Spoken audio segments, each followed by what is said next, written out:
디도서 1장 1절에서 4절 한 절씩 교독하겠습니다. 하나님의 종이요 예수 그리스도의 사도인 나 바울이 사도된 것은 하나님이 택하신 자들의 믿음과 경건에 속한 진리의 지식과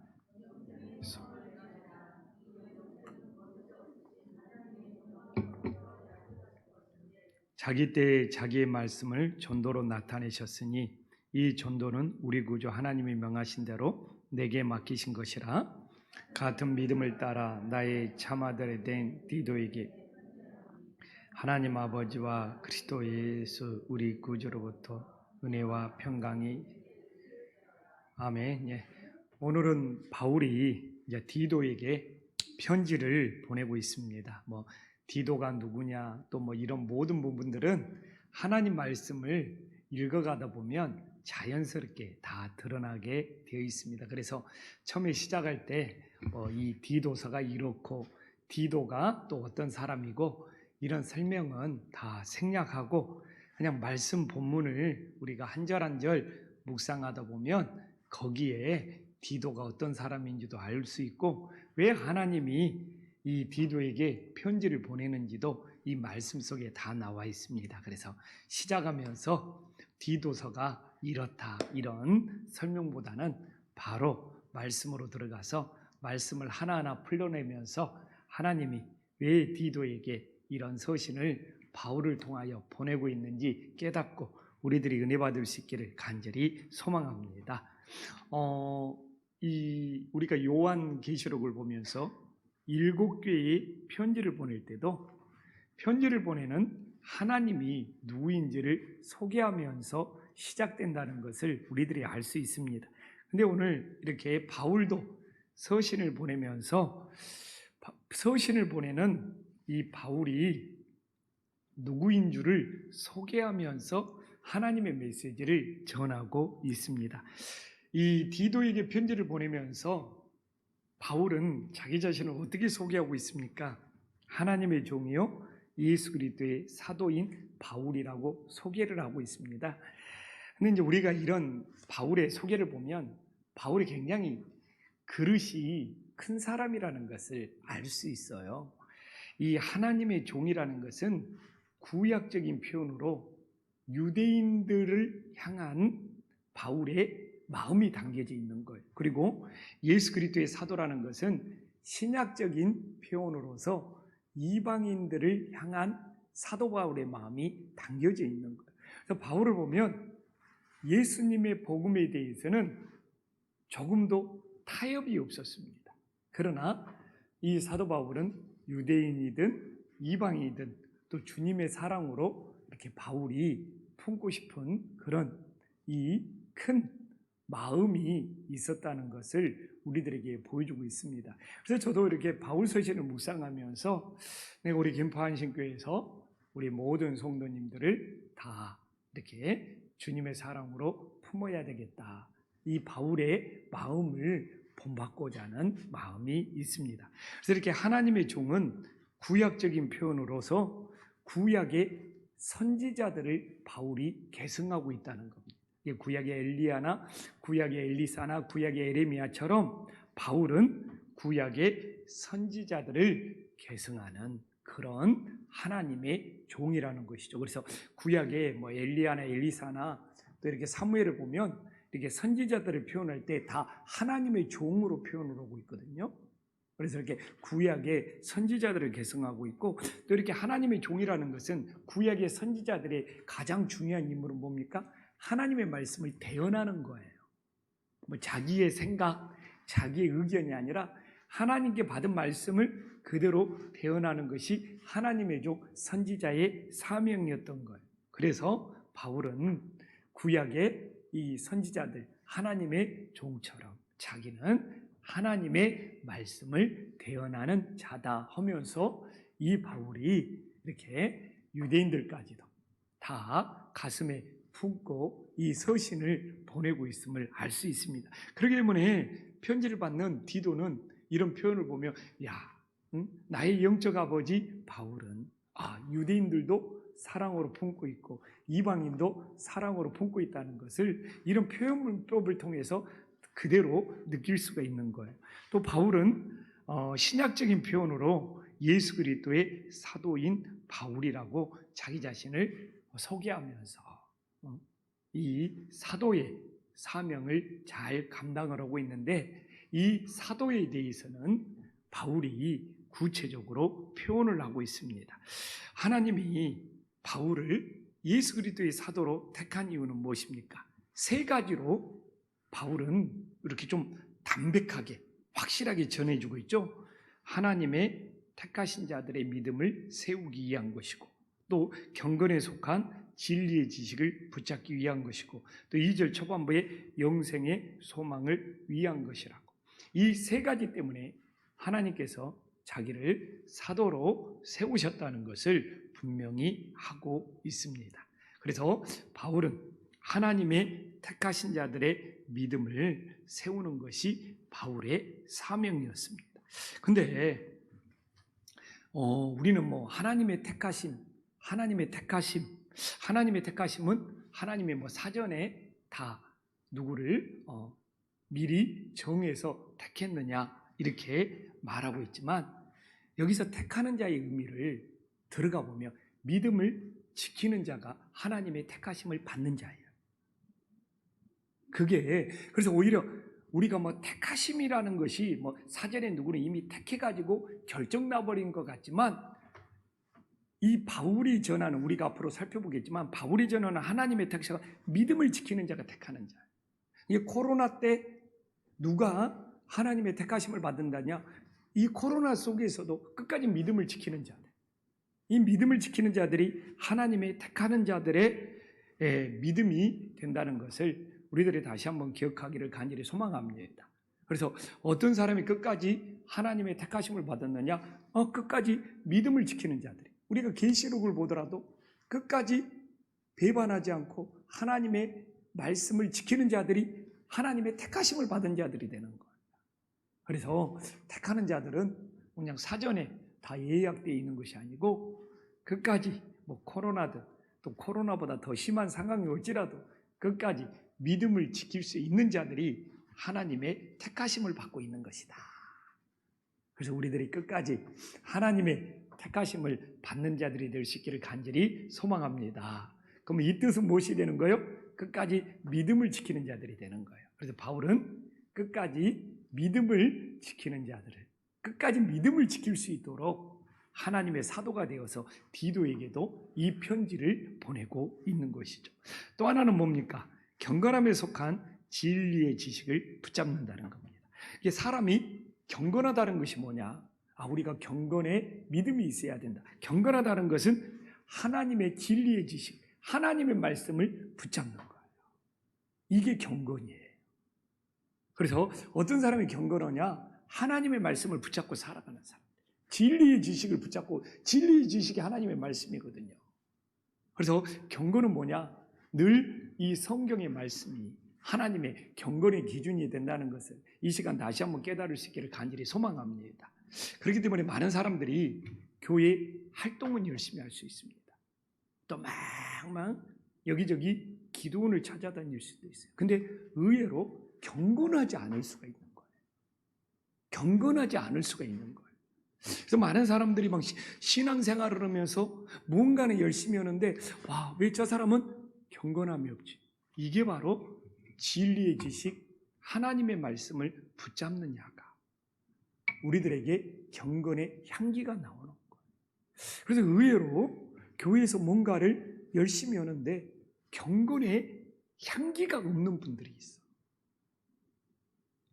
그래서 저분이 교회 중직인데, 교회, 우리도 가끔 제가 장로님이나 이렇게 성도님들하고 교제를 나누는데, 왜 그분은 뭔가 교회에서 일은 하고 있는데 왜 예수님의 향기가 안 나지? 이게 바로 오늘 경건함은 진리의 지식을 붙잡는 것이 경건함의 핵심이라는 것을 우리들에게 전해주고 있어요. 우리가 교회에서 다양하게 또 부서에서 또 교사로 막 봉사하고 섬길 수 있는데, 이 경건함의 향기는 하나님의 말씀을 얼마나 붙잡고 사느냐? 진리의 지식이 그의 삶에 얼마나 그를 사로잡고 있느냐?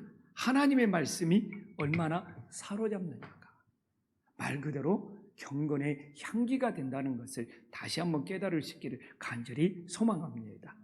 그래서 우리의 삶 속에 정말 이 바울이 경건함을 이루기 위하여 진리의 지식을 붙잡아라고 하는 것처럼 우리가 하나님의 말씀에 붙들려 삶으로써 정말 경건함의 향기가 하나님께는 영광이요 교회에는 본이 될 수 있기를 간절히 소망합니다. 또 하나 놓치지 말아야 될 것이 뭡니까? 영생의 소망이죠. 제일 중요한 것이죠. 영생의 소망. 바로 영생은 소망으로 연결이 되는 거예요. 아까 택하신 것. 택하신 것은 믿음으로 연결이 되잖아요. 지키는 것. 택한다는 것은 지키는 건데 믿음을 지키는 것으로 연결되고, 경건은 또 뭘로 연결이 되죠? 경건은 진리의 지식, 하나님의 말씀에 붙들린 것과 연결되고, 영생은 또 이렇게 소망과 연결을 시키고 있어요. 그래서 우리가 영생에 소망이 있어야지 살아있는 믿음이 됨을 깨달으시기를 간절히 소망합니다. 그래서 영생의 소망이 있으면 뭐냐? 깨어있는 믿음이 된다는 거예요. 많은 사람들이 신앙생활을 하면서 이렇게 주일날도 이야기했지만 미지근해지고, 많은 사람이 신앙생활을 하면서 영적인 게으름에 빠지는 것은 뭡니까? 영생의 소망이 없기 때문에 그래요. 그래서 영생의 소망이 간절하다면 우리의 신앙은 깨어날 수밖에 없는 거예요. 또 깨어난 사람들이 진짜 소망을 붙잡고 살아가는 거예요. 많은 분들이 왜 삶에 무기력을 느끼냐? 소망이 없기 때문에. 소망이 없기 때문에 삶의 무기력을 느끼는 거예요. 그러나 우리가 하나님 나라에 대한 소망, 영생에 대한 소망, 이 소망이 있을 때 우리는 깨어있는 믿음이 되고 하나님 앞에 더 가까이 갈 수 있는 동기부여가 됨을 믿으시기를 간절히 소망합니다. 그러면서 바울이 참 말씀을 전하는 거 봐보십시오. 참 이 디도서는 사도 바울이 굉장히 하나님의 말씀을 체계적으로 전하고 있죠. 이렇게 하나님의 종과 하나님의 이 사도 이야기를 하면서 딱 사도가 뭔가로 연결해 갔습니다. 그러면서 사도가 뭔가로 연결해 가면서 마지막에 영생의 소망을 말하면서 또 이 영생의 소망이 뭐냐? 2절과 3절에 이 영생의 소망이 뭐냐를 또 이렇게 세 가지로 우리들에게 설명을 해주고 있는, 참 기막히게. 그래서 2절에 영생의 소망을 이야기하면서 이 영생은 하면서 이 영생이 중요하니까 이 영생에 대하여 또 세 가지로 구체적으로 설명을 해주고 있어요. 저도 디도서를 다시 묵상하면서 깜짝 놀라는 거예요.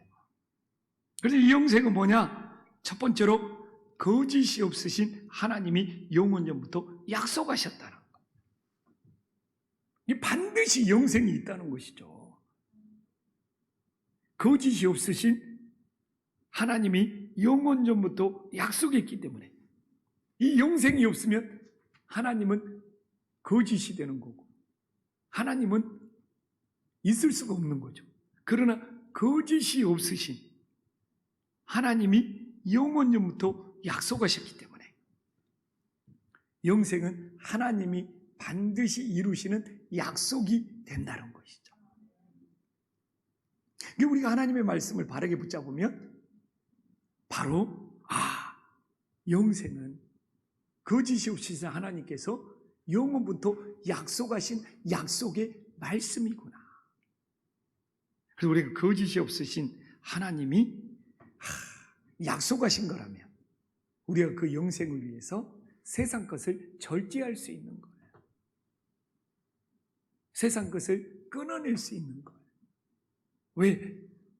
거짓이 없으신 하나님이 약속하신 거기 때문에, 그것이 우리들의 진짜 소망이 되기 때문에 이게 바로 영적 싸움에서 승리할 수 있는 힘이 된다는 것을 믿으시기를 간절히 소망합니다.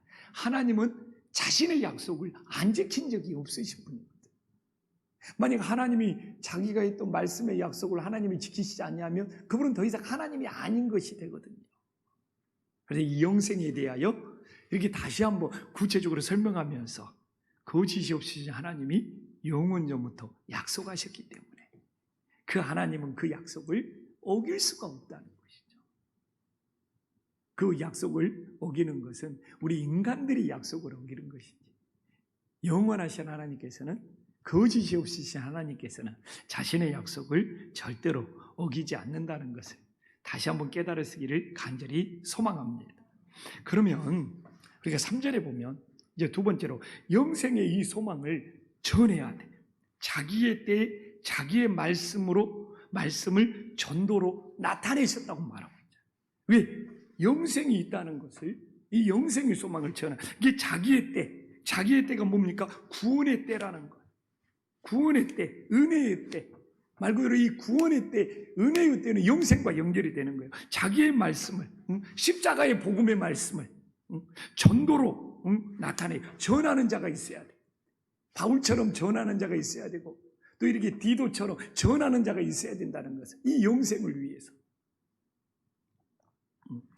그래서 자기의 때, 구원의 때에 자기의 말씀을, 십자가의 복음의 말씀을 이게 전도로 전하는 자가 있어서, 그래서 우리도 세상 사람들에게 영생이 있다는 것, 영원하신 하나님께서 우리들에게 영생을 주신다는 것을 정말 복음의 말씀으로 전파하고 전할 수 있는 하나님의 자녀들이 될 수 있기를 간절히 소망합니다. 그걸 누구에게 맡기셨어요? 3절에 나와 있죠. 이 전도는 우리 구주 하나님이 명하신 대로 내게 맡기신 거다. 그래서 바울은 복음 전파의 전도가 하나님의 명령대로 자신에게 맡기셨다는 것을 강조하고 있는 것이죠. 그래서 정말 영생을 믿는다면 저 혼자 어떻게 영생을 얻을 수 있어요? 내 가족들이 영생을 얻어야 되고 내 자녀들이 영생을 얻어야지. 저는 지금도 기억이 생생합니다.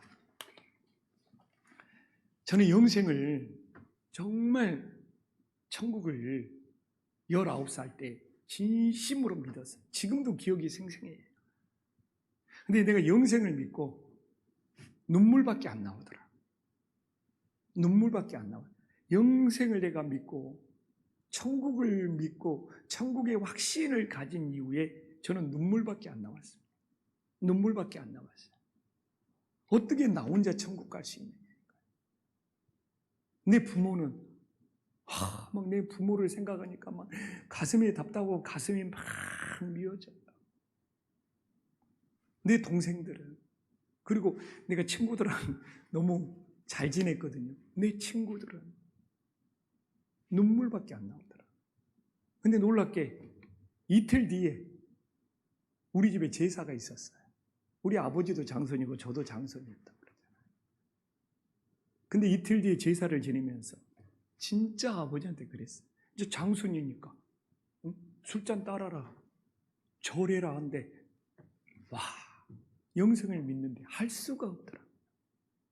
그래서 아버지 앞에 딱 무릎 꿇고, 아버지, 저 영생을 믿고 하나님을 믿는데 두 주인을 섬길 수 없습니다. 그렇게 아버님한테 고백하면서 설득이 시작했죠. 내가 이야기했잖아요. 그날 제사상이 엎어지고 우리 집은 막 아수라장이 되고 난리 났죠. 그리고 어떻게 저 혼자 영생을, 천국을 갈 수 있어요? 진짜 친했던 동네 친구들을 찾아다녔습니다. 그래가지고 토요일 날이면 그 친구 집에 가서 자고 주일날 그 친구랑 함께 교회를 데리고 나왔죠. 그렇게 해서 친구들이 세례를 받았어요. 근데 그 친구들이 우리 시골 교회는 왜 세례를 새벽 기도 때 주더라고요. 새벽 기도 때. 성탄절 새벽 기도 때. 근데 우리 친구가 늦잠 자가지고 새벽 기도를 안 나온 거예요. 그래서 목사님한테 찾아가지고, 목사님, 세례 받기로 한 친구가 지금 안 나왔으니까 집례를 좀 늦춰달라고 해서 시골이니까 집에 가서 그 친구 깨우다가 세례를 줬어요. 근데 놀라운 사실은 그 친구도 목회자가 됐어요. 하여튼 그렇게 저의 20대를 그렇게 보냈습니다. 그렇게 저의 20대를 미친 듯이 예수님한테 미쳐가지고 어떻게 나 혼자 천국 갈 수 있느냐. 근데 지금도 그런 마음이 있어요. 그래서 그냥 우리 그렇죠. 그게 바로 오늘 본문의 영생의 소망이죠. 근데 그 영생의 소망 오늘도 그러잖아요. 전도가 아니면 하나님이 나에게 그걸 맡기셨는데, 오늘도 하나님이 나에게 맡기셨는데, 그래서 정말 우리가 오늘도 이 디소서를 시작한다면, 이 영생의 소망을 믿는다면 어떻게 우리 혼자 갈 수 있겠습니까? 함께 가야죠. 그래서 그게 바로 전도에 대한 간절함으로 연결된다는 것을 우리가 다시 한번 깨달을 수 있기를 간절히 소망합니다. 근데 왜 지금 이게 그러냐면, 디도가 머문 곳이 그레데 섬이거든요. 앞으로 그 이야기가 다 나옵니다. 그냥 본문 속에서 만났으면 좋겠어요. 이제 제가 얘기했잖아요. 4절에 디도를 누구인지 소개하고 있습니다. 자, 우리가 4절 다 함께 한번 읽어보겠습니다. 시작.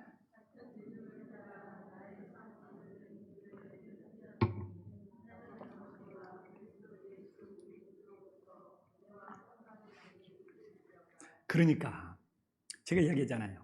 디모데만 영적인 아들이 아니다. 디도도 디모데와 정말 동등될 만큼, 오늘 본문 보십시오. 나의 참 아들이라고. 참 어떻게 보면 나의 진짜 아들이라고. 나의 참 아들이라고. 우리가 뭐 디모데만 막 너무 바울의 영적인 아들이지 않냐? 그렇지만 거기에 조금 더 밀리지 않는 사람이 디도라는 것이죠. 그리고 뭐라고 말합니까? 같은 믿음을 따라. 같은 믿음이라는 것은 예수 그리스도에게 붙들렸다는 것이죠. 예수 그리스도에게 사로잡혔다는 것이죠. 예수 그리스도가 온전히 나의 구원자, 나의 구주가 되신다는 것이죠. 그게 같은 믿음이에요. 그래서 우리는 같은 믿음이 되어야 돼요. 세상 것은 달라도 상관없어요. 같은 믿음이 되어야 돼요. 사실 저는 세상 것이 뭐 다를 수 있죠. 뭐 좋아하는 색깔도 다를 수 있는 거고, 자기의 뭐 좋아하는 취향도 취미도 다 다를 수 있는 것이죠. 그러나 예수를 믿는 믿음만큼은 오늘 말 그대로 같은 믿음을 따라 나의 참아들 된 디도에게 편지하노니. 그래서 우리들이 모두 다 같은 믿음이 될 수 있기를 간절히 소망합니다. 그래서 성경은 조금 전체로 봐야 돼. 그냥 우리가 막 디모데만 보면서 디모데가 막 바울의 아들로 표현되니까 그렇지만 디도도 거기에 조금도 밀리지 않는 참 아들이었다. 그래서 우리가 뭐 아들이 하나만, 외아들만 있어라 뭐 믿습니까? 첫째 아들, 둘째 아들, 셋째 아들, 아들이 여러 명 있을 수 있는 거지. 아멘. 네. 그러면 디도는 제가 이야기했잖아요.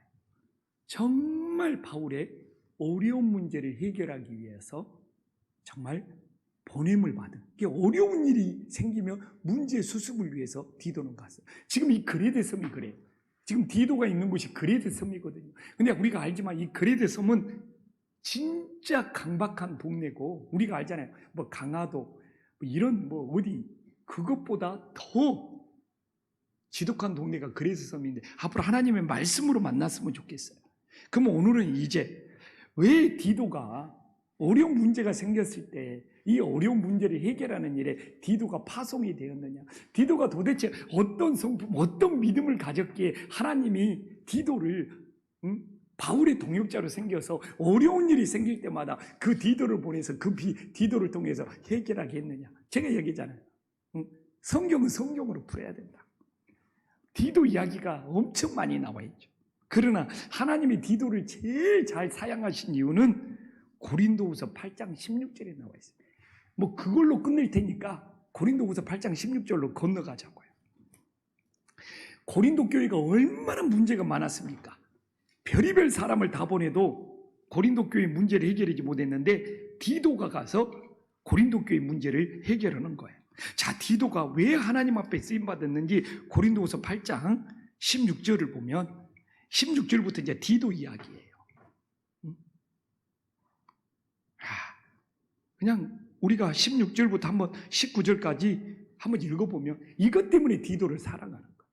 그리고 나서 제가 몇 가지를 정리한 다음에 오늘 하나님 말씀 마무리할게요. 한번 읽어보자고요. 16절부터 19절 쭉 읽으면 더 좋은데 디도 이야기는 우리가 알지만 이 16절부터 23절, 24절까지 다 디도 이야기예요.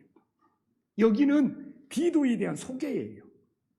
근데 이렇게 뭐 디도를 이야기할 때 막 디도가 어떤 사람이라고 설명할 수도 있지만 디도에 대한 이야기가 성경에 나와 있으면 이렇게 성경을 찾아서 성경으로 푸는 것이 가장 좋은 거예요. 여러분들이 집에 가서 다 읽어보고 오늘은 한번 19절까지 한 절에 한씩 또박또박 읽어보면서 왜 하나님이 어려운 문제가 생기면 디도를 썼는지 이 말씀을 통해서 한번 발표하겠습니다. 다 함께 읽겠습니다. 시작. 너희를 위하여 같은 간절함을 디도의 마음에도 주시는 하나님께 감사하노니 그가 권함을 받고 더욱 간절함으로 자원하여 너희에게 나아갔고 또 그와 함께 그의 형제를 보내었으니 이 사람은 복음으로서 모든 교회에서 칭찬을 받는 분이요 이뿐 아니라 그는 동일한 주의 영광과 우리의 원을 나타내기 위하여 여러 교회의 택함을 받아 우리가 맡은 은혜의 일로 우리와 아멘. 23절 한번 봐볼까요? 디도 이야기예요. 자, 함께 읽어보겠습니다. 시작. 디도로 말하면 나의 동료요 너희를 위한 나의 동역자요 우리 형제로 말하면 여러 교회의 사자들이요 그리스도의 이게 여기서 사자, 교회의 사자는 이게 어려운 교회만 찾아다니는 거예요. 어려운 교회만. 자, 그러면 디도가 하나님 앞에 쓰임받는 이유를 오늘 본문을 첫 번째는 간절함이라는 것이죠. 오늘 16절에도 나오고 10절 디도의 마음속에는 간절함이 있었어요. 주님을 향한 이게 바울이 어떻게 보면 바울의 성격 오늘 그러잖아요. 너희를 위하여 같은 간절함을 디도의 마음에도 주시는 그 간절함인 것이 세상 것에 대한 간절함. 이게 말씀을 여러분 굉장히 이게 중요합니다. 그냥 세상에서만 그런 간절함이 아니라 하나님이 주시는 간절함이라는 거예요. 다릅니다. 세상에서 주는 간절함은 뭐 자기 일에만 간절함인데 하나님이 주시는 간절함은 영적인 일의 간절함인 거예요. 이게 제가 말하잖아요. 하나님의 말씀을 조금 한 번만 더 보시라고. 누가 준 간절함이냐고. 너희를 위하여 같은 간절함을 디도의 마음에도 주시는 하나님께 감사하라. 그래서 그가 고난을 받고 더욱 간절함으로 디도의 마음에는 간절함이 있어서 주님이 주시는 이 간절함이 사실 그러답니다. 이 간절함이 없으면 안 보이던 길도 보이게 된다는 거예요. 그래서 저는 우리 성도님들한테 기도의 간절함을 가지십시오. 아멘. 정말 기도를 간절하게 하면 기도의 간절함 속에 길이 찾아지는 거예요. 그래서 저는 목회를 하면서 이 교회의 해결책은 뭐냐? 디도처럼 기도의 간절함이에요. 정말 하나님께서 이 교회를 가지고 김포 한신교회를 가지고 간절히 기도하잖아요.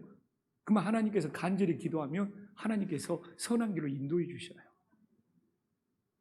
제가 보면 정말 우리 김포 한신교회는 결과가 좋아요. 여러분 이게 교회라는 것이 이게 어느 건도 중요한데 결과가 좋아야 됩니다. 교회는요, 결과가 안 좋으면 다툼이 일어나고 정말 진작 저 장로님들하고 삐그덕거렸을 거예요. 근데 우리 김포 한신교회가 왜 문제가 안 생기고 항상 뭘 해놓으면 결과가 좋아. 이게 오히려 뭐 헐락할 때 문제가 있다가도 그걸 해놓고 나면 결과가 좋으니까 오히려 교회가 평안해져 버리고 성도님들의 마음이 모아져 버려요. 근데 그걸 처리하는 방법도 정말 하나님이 주시는 지혜로 모르는 거죠. 근데 이게 모든 것이 뭐냐? 길을 찾을 때는 간절함이 있어야지 길을 찾을 수 있다는 겁니다. 이게 우리 기도가 간절해야 돼. 이게 디도가 너무 좋은 성품을 가지고 있어요. 근데 그것이 그냥 타고난 성품도 아니고 세상에서 주는 것도 아니고 하나님이 디도의 마음속에 주는 간절함. 근데 여러분, 오늘 이걸 우리들이 다 가질 필요가 있습니다. 같은 기도를 10분 하더라도, 같은 기도를 20분 하더라도 기도의 간절함을 가지고 하나님을 찾느냐, 이게 엄청난 차이를 가져오는 겁니다. 이게 목회자들도요, 그냥 같이 기도하는 것 같은데 디도처럼 하나님이 주시는 간절한 마음을 가지고 기도하면 그 차이가, 그 결과가 달라지는 거예요. 두 번째는 뭔지 압니까? 권함을 받을 줄 아는 거예요. 이 17절에 나와요. 이게 굉장히 중요한 겁니다. 디도는 들을 줄 아는, 그래서 바울이 참 아들이라고, 이 권함을 받을 줄 안다는 것이 들을 줄 알고 순종할 줄 아는데, 이게 문제를 해결하는 일에 그렇게 중요합니다. 권함을 받을 줄 안다는 것이 들을 수 있는 귀가 있다는 거예요. 일단은 자기의 영적인 아버지 바울한테 잘 들어요. 그리고 문제를 해결하는 이 그레데 섬을 가더라도, 또 고린도를 가도 거기서도 들을 줄 알아. 그러니까 상대방에게 말은 잘하는데 들을 줄 몰라버리면. 근데 봐보십시오. 진짜 17절에 그는 권함을 받고, 바울의 권함뿐만 아니라 교회의 권함. 그러니까 어려운 자리도 찾아갈 줄 알아. 힘든 자리도 찾아갈 줄 알아. 이 바울은, 이게 디도는 왜 나만 힘든 곳으로 보내요? 왜 나만 어려운 곳으로 보내요? 이런 말을 한 번도 안 했던 사람이에요. 왜? 권함을 받을 줄 아니까. 자기가 어려운 자리로 보내주고 힘든 자리로 보내주고, 그 권함, 왜? 이 디도 앞으로 거기 하나님의 은혜가 더 디도는 많다고 생각하더라고요. 내가 힘든 자리, 어려운 자리 가면 그 권함을 받고 가잖아요. 근데 거기 가면서 우리가 앞으로 디도서, 이제 우리가 보면 거기에 하나님의 은혜가 더 많다고 생각하는 사람이 디도예요. 그러면 하나님이 그 마음 보고 더 많은 은혜를 주신 것 같아요. 또 하나는 뭐겠습니까? 또 하나는 자원하는 마음입니다. 자원하는, 뭐 의무감으로 하는 것도 아니고 억지로 하는 것은 물론 아니겠죠. 근데 의무감으로 하는 것도 아니고 무슨 마음으로? 자원하는. 이게 엄청난 에너지를 가져오는 거예요.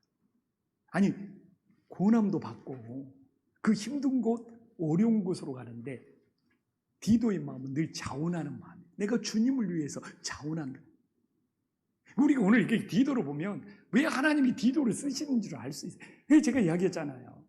그냥 디도를 이렇쿵 저렇쿵 설명할 필요가 없다.